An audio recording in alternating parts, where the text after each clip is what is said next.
Hey everybody, this is Kip, and if you're new to the channel, this is America Bump to Bumper. We do lots of stuff on this channel. We go to car shows, look at cars there. We go to motorsports events like autocross and ice time trials, which luckily we're not going to have much more of those. And we also have a project car on the channel that very slowly doing some work on. And if you guys haven't seen Zelda yet, this is Zelda.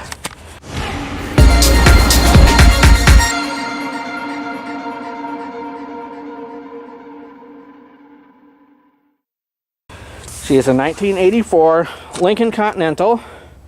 She is a Fox body car, so if anybody knows and has heard, Fox body Mustang, this is the same platform that the Mustangs are built on, just extended. This is, I think, something like 4 or 6 inches longer than a Ford Thunderbird or the Mercury Cougar. The Lincoln Mark 7 was built on the same chassis. It's got a lot of the same looks and features, like the slanted back end here, and the taillights are, I think, a little bit different on the Mark 7. Front end stuff is all the same. And being that this is a Fox body car means it's rear wheel drive. It's got a 5-liter 302 Ford engine under the hood. This particular car is a throttle body injected car. It's not carbureted. I've had her just about a year. I think got her in sometime in April. This is, of course, March.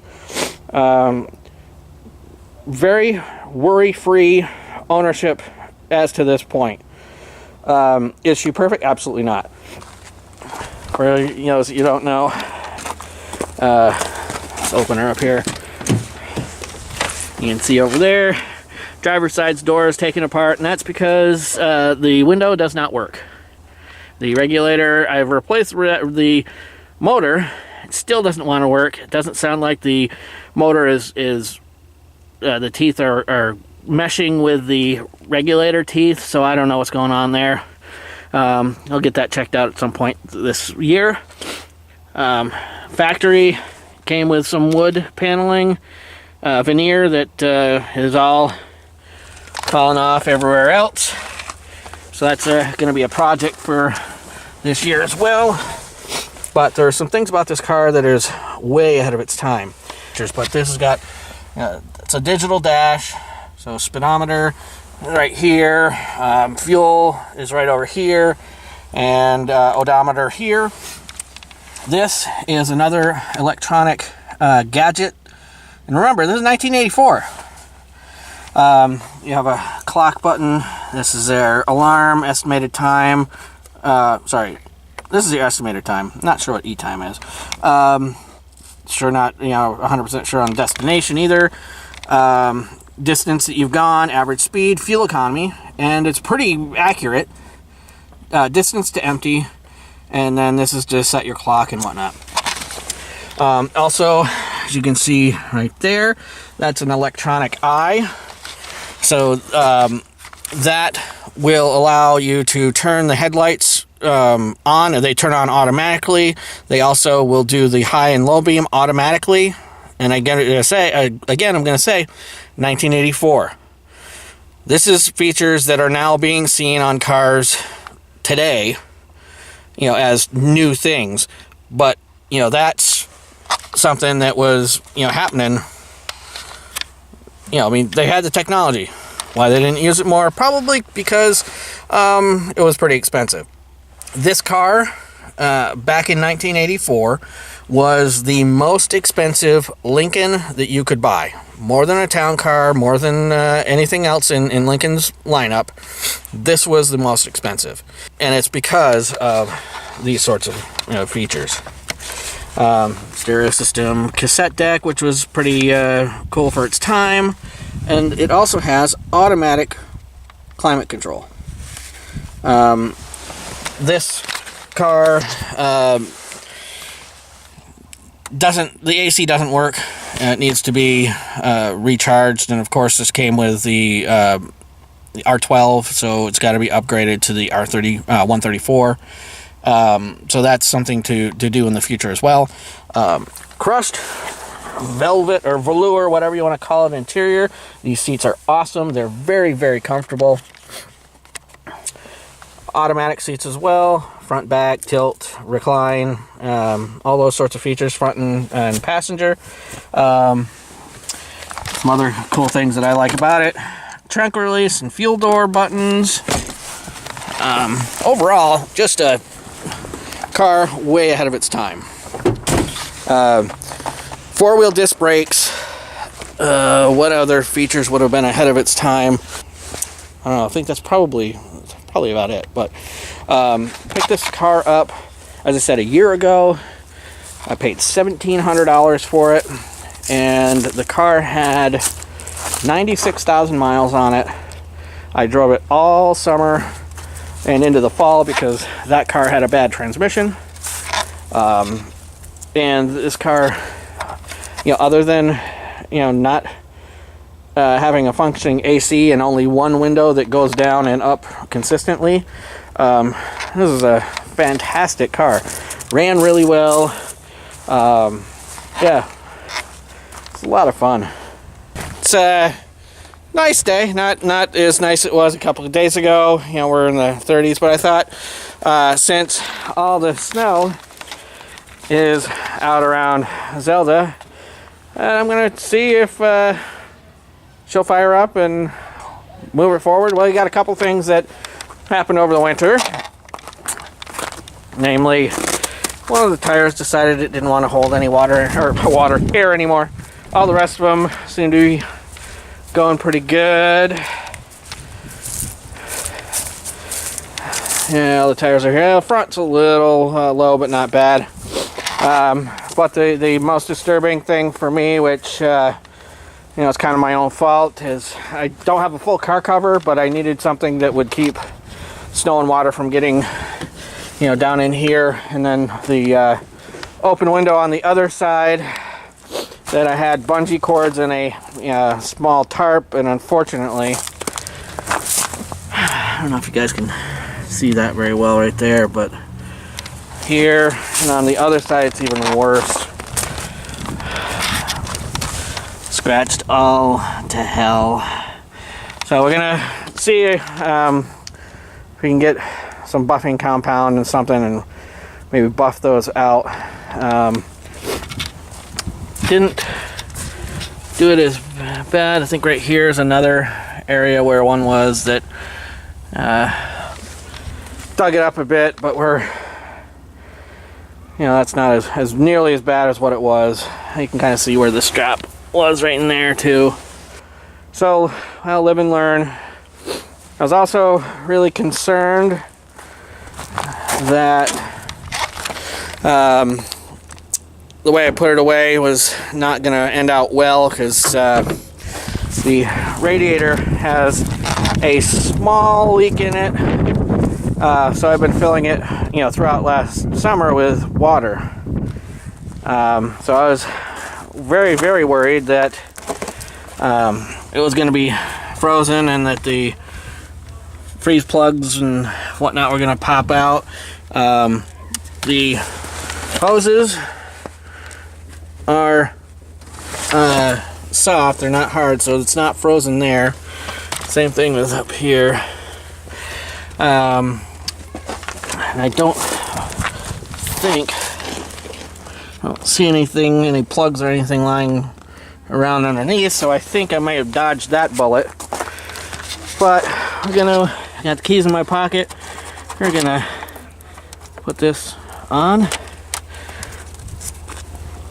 and let's see if there's any power in that.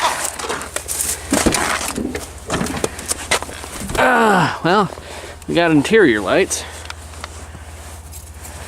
See, interior lights. Ooh, she's not sounding good. I think I'm probably gonna have to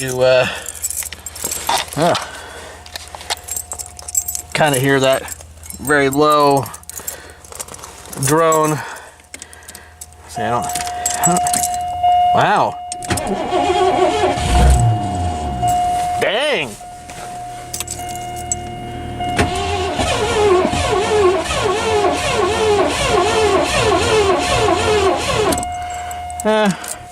She's a little low, so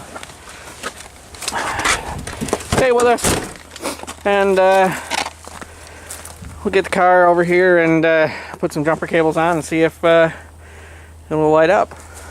All right, so we got the car hooked up to Ruby, and we'll see if Kathy's gonna take that. We're gonna go around. Alrighty. Let's keeping our fingers crossed. She looks pretty good though for having sat the winter.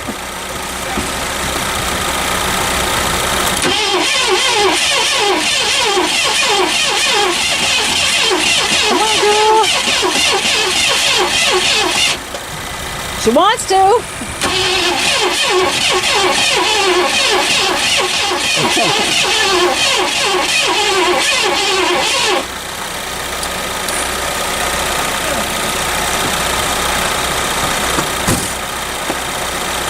She does have gas, right? She's full. Alright, well. I mean, that sounded like she was trying to. Yep. No, the negative terminal isn't. That's a new battery too, isn't it? Yeah. Okay. Alright, try it again.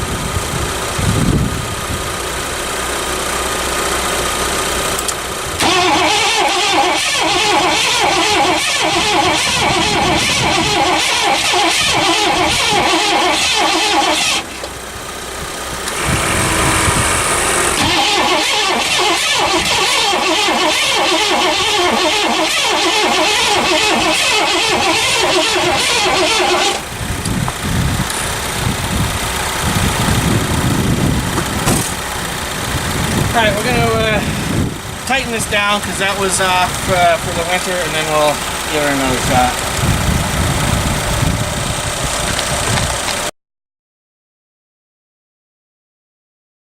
We're going to hop back in. We'll see if we can finally get Zelda to start.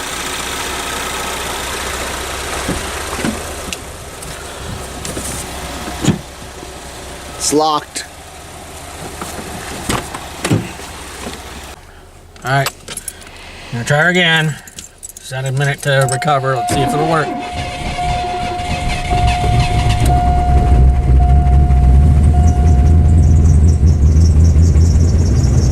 And there she is.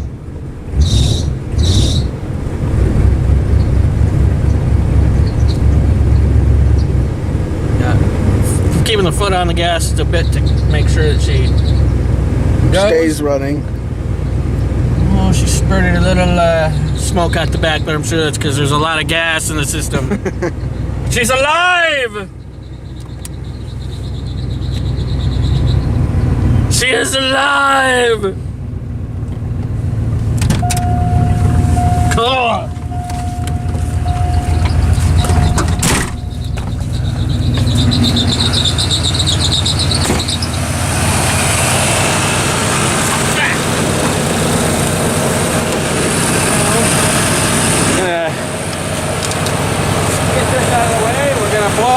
Tire, and we're gonna move her back into the driveway. All right.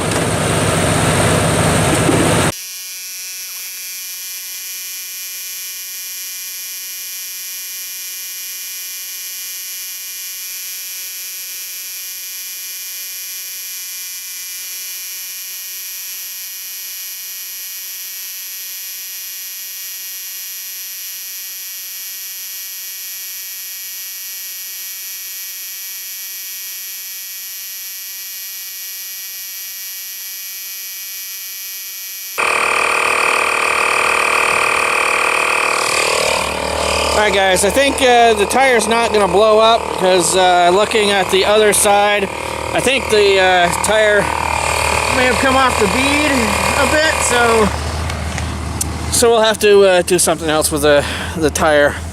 But hey, if that's the only thing that's not working well with her, I'm okay with that. I'm okay. We are ahead of the game. So at some point we'll take the tire off. We'll lay it flat on the ground, see if we can get some air into it somehow. These tires are crap anyways. They're going to have to be replaced before we do anything this summer. But she runs, she moves. I'm calling that a win for the year. Alright. So this is our update on Zelda for now. Thanks for watching. Have a day, everyone.